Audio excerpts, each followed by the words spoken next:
Bom dia, senhoras. Hoje o episódio intitulado Sangramentos e Menstruação. O maior problema é que a maioria de vocês não sabe onde está a norma. E é isso que eu queria dizer. E apresentar hoje e dar alguns exemplos. Primeiro, vamos começar com o que é, afinal, a menstruação. Menstruação, em uma jovem, é um sistema de descamação do epitélio da mucosa, que ocorre como resultado de uma procriação não realizada, de uma gravidez não realizada, e esse sangramento mensal ocorre em média a cada 28 ou 30 dias. Aqui vou apresentar o útero. Aqui está, por favor. Este é o útero que mostrei em um dos episódios anteriores. Aqui está a cavidade uterina e essa cavidade é revestida por uma mucosa. E essa mucosa simplesmente descama a cada 28 ou 30 dias. E assim ocorre a menstruação. Ou seja, essa mucosa descamada, o tecido, ela se mistura parcialmente com o sangue filtrado e é expelida na forma de menstruação. Ela é eliminada ao longo de alguns dias. Se, por exemplo, temos alguma doença, a menstruação não é menstruação, mas sim um sangramento. O sangramento pode ser pequeno, médio, grande, muito grande. A diferença entre menstruação e sangramento é que, no caso da menstruação, a menstruação ela não coagula, enquanto no sangramento aparecem coágulos. Eles são, obviamente, de tamanhos variados. Então, podemos estar lidando, por exemplo, com miomas, sobre os quais já falei, ou até mesmo, às vezes, com alguma doença cancerígena, obviamente, relacionada ao próprio músculo do útero. Agora que já sabemos disso, passamos para a segunda parte, que é como, em geral, devemos prestar atenção. Qual deve ser o volume da menstruação? Bem, é assim, uma menstruação normal, durante esses poucos dias, 6 dias, ocupa um volume de cerca de 10 ml. É muito... Bem, na minha opinião, não é muito... Muitas vezes, se em um dia ela aumentar, a menstruação de repente se intensificar e dobrar, vocês pensam de repente, oh meu Deus, estou sangrando e não sei o que está acontecendo.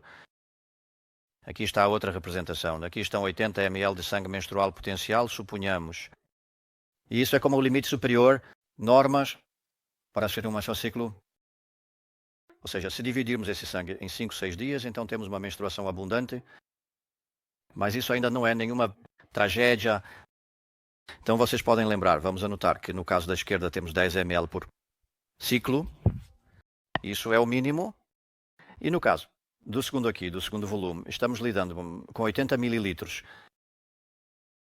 Um ponto muito importante é o peso da paciente. Para uma paciente, é claro, que pesa 48, 50 quilos, essa quantidade ainda será aceitável. Para uma paciente que pesa 100 quilos ou mais, isso não fará diferença alguma, pois o sangue em uma mulher que pesa 100 quilos ou mais será, obviamente, quase o dobro. Agora, como pode-se dizer a partir de quando começa o perigo, porque isso também é muito importante. Ou seja, já definimos mais ou menos a menstruação, agora estamos falando sobre o sangramento.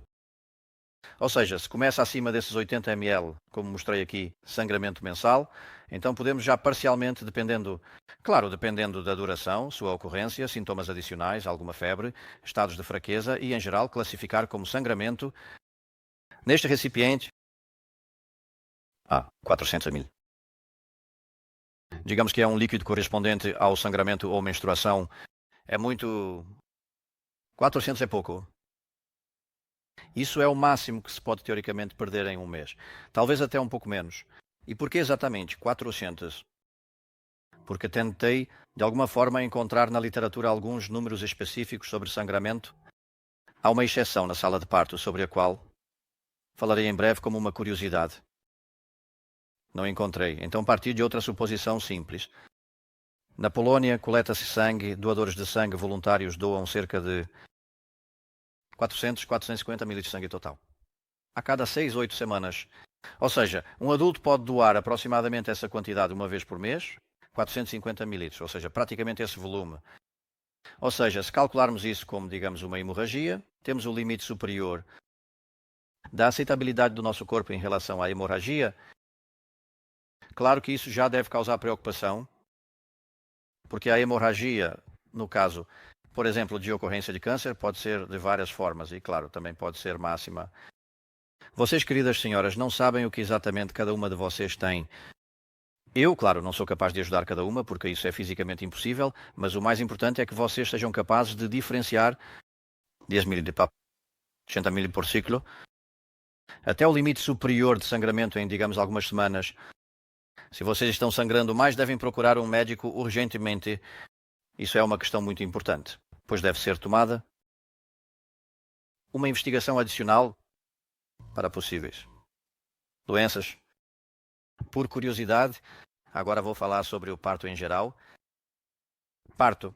A perda média de sangue no caso do parto, se for, digamos, 300 ou 500.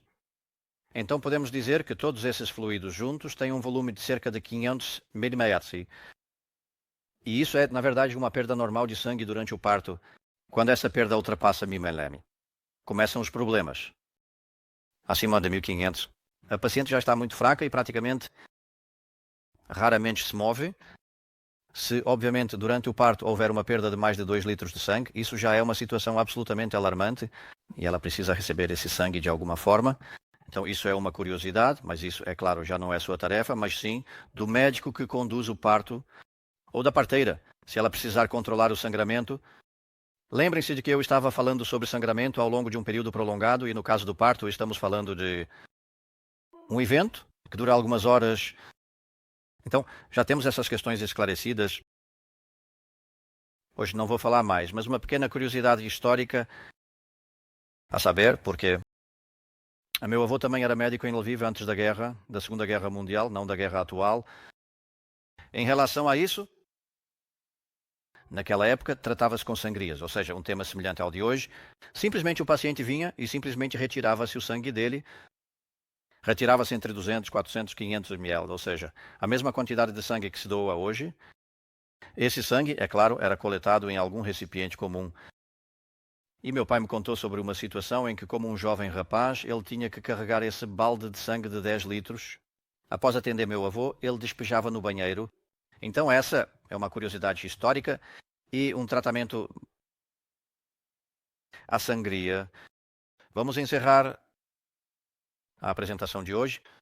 Desejo um bom dia e até a próxima vez.